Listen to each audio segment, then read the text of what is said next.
Hello everybody, I'm Lazy Tunes, and recently I've been really dissatisfied with my art.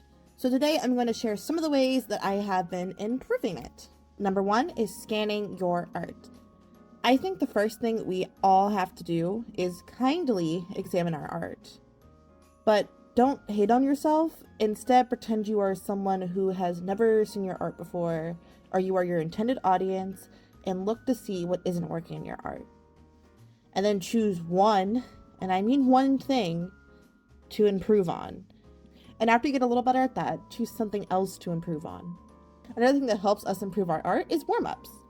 What do athletes do before playing a sport? They warm up. The same thing is useful for our hands, especially when we haven't drawn in a while.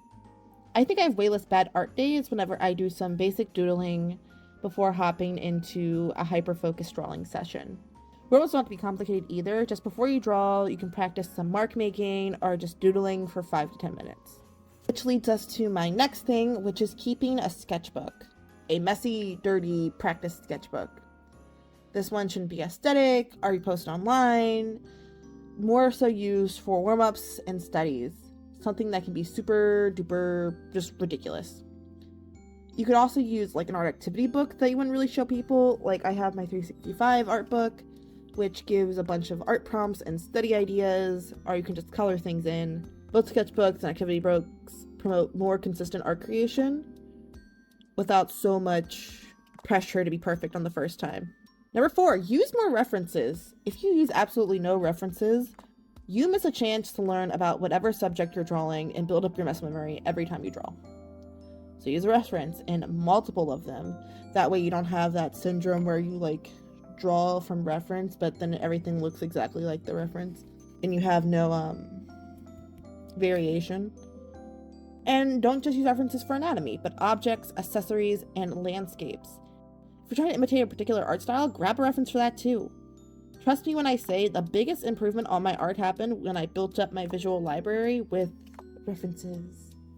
My final tip on improving your art is to draw, which I know sounds crazy, but do you know how often I have sat on my butt hating my art and then realized that I hadn't drawn anything in months? The best way to improve is to make literally anything. It's the saying, volume negates luck. If you feel like sitting down and making a full piece, that's great. If you want to sit down and do a study for an hour, that is fine. Do you just want to doodle your favorite characters or make some fan art for 5 minutes? Fantastic. Do whatever makes you want to draw. Volume builds skill, and I understand if you can't do 100 hours of art a day, or if you can't do it every day, definitely don't burn yourself out or do more work than you are capable of. The more art you make, and the more art you make intentionally, the more you'll see yourself improve. Okay, everybody, that's all for today. I hope at least one of these tips helped you out a little bit. Make sure you hit all the shiny buttons below, and goodbye!